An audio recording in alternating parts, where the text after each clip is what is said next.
What's up, everybody? Welcome back to my channel. Thank you for joining me again. And in today's video, I'm going to share with you about micro floats and how to trade them and when to avoid them, so that way you don't get killed during these micro float mania times that you've been experiencing, which I know you have, especially if you've been trading in the month of October. That being said, you're also going to find out my favorite pattern that I use that gives me a high win rate on these micro floats. So stay tuned. So first off, what is a micro float and how do you find out? A micro float is any stock, and this is my opinion, any stock that's around 1 million or under. That is a micro float, and sometimes 2 million, but it depends on how it's trading. Now, how I find out if it's a micro float or not is I go to finviz.com, which I'll show you here or somewhere on my screen. Also, I go to Yahoo Finance to compare, because you always want to get different sources just to make sure and get an idea of where the float really is, because sometimes you'll find that FinViz is completely different from Yahoo Finance. And then it's up to you to determine which one you like. I personally will value Yahoo Finance more than over FinViz. That's just me. Now, once I know it's a micro float, the next thing I want to do is I want to find out, what does it do in pre-market? How many shares has it already traded? If this stock has only traded 10,000 shares pre-market, I'm not too concerned. So this video is not really for that. This video is for those stocks that is just skyrocketing pre-market. It's up 100%, 50%, 90%, 200%. The percentage doesn't matter. What's more important is the volume. If the volume is, let's say, 300,000, 500,000, and we know the float is, in this case, let's just say it's 500,000. Well, if the stock is already trading 500,000 shares in volume, that means there's a high chance that this is going to be a ridiculously volatile stock.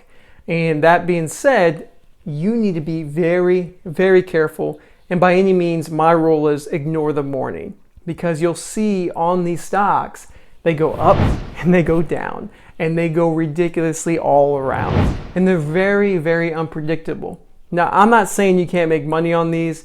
I'm just telling you from my experience, it's very, very difficult. And if you're new at trading, you probably want to avoid the very hard and tough stocks and stick to the easy setups. At least that's just me. I mean, I want to make the easy money and not have to stress about, man, 1 minute I'm up $1, the next minute I'm down $1, because that can happen, especially in the month of October that we've been experiencing so far. So let's say I'm looking at a ticker, it's trading 500,000 shares. The volume is already hitting the actual float rotation, which is 500,000 shares.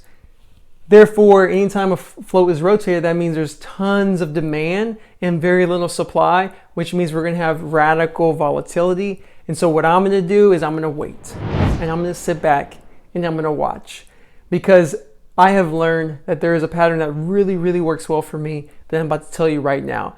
But before I do that, make sure you hit that like button and subscribe, because you guys know I spend a lot of time making these videos, and I would really appreciate it if you can share the love. And it's an easy thank you. It's free. It just takes 2 seconds. I really appreciate that. So what is the pattern that I love? That pattern is going to be the afternoon/end of day pattern. And I'm going to explain what it is and share a couple of pictures with you guys so you know. So anytime you see a micro float, just sit back and wait. Now understand that I am talking about the short side. I can't give you a recommendation on the longs. That's not what I'm gonna be able to do here, but on the short, let me share this with you.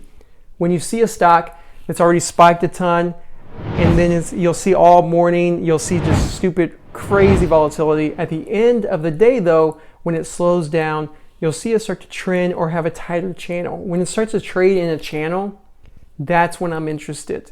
And when it decides to break that channel for the downside, you best believe your boy is getting in short, and I'm riding that sucker down. Because more times than not, that's when all the volume comes in of all the panic selling, and there's tons of downside available with limited upside, as long as you manage your risk. Because if you are wrong, because sometimes I may be wrong, and the times that I am wrong, I cut it right away. Because if you don't cut it, it can squeeze the opposite direction just as fast, and you can lose a ton of money. So please, please, please be careful. Okay? If you're going to trade it, that setup, do it really small, because you do not need a lot of size. You can even do 100 shares and make $300-400 in the matter of an hour, the last hour of the day. I'm telling you, you don't need big size.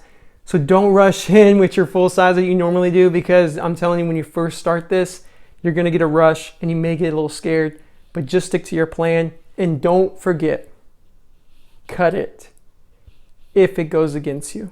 Just get out, because this thing can squeeze the opposite direction as well. It doesn't happen often when you wait for the break, but it does happen. So keep in mind, please be careful. With that in mind, make sure you hit the like button, especially if you're liking this content, and comment below what your favorite pattern is, especially if you're a long trader. I'd love to know what micro float pattern that you use that works very well. Explain what that is. I'd love for you to share. I hope you like this content. Don't forget to subscribe and like the video below, because it really helps me with the algorithm and YouTube. And again, thank you guys, and have a wonderful day.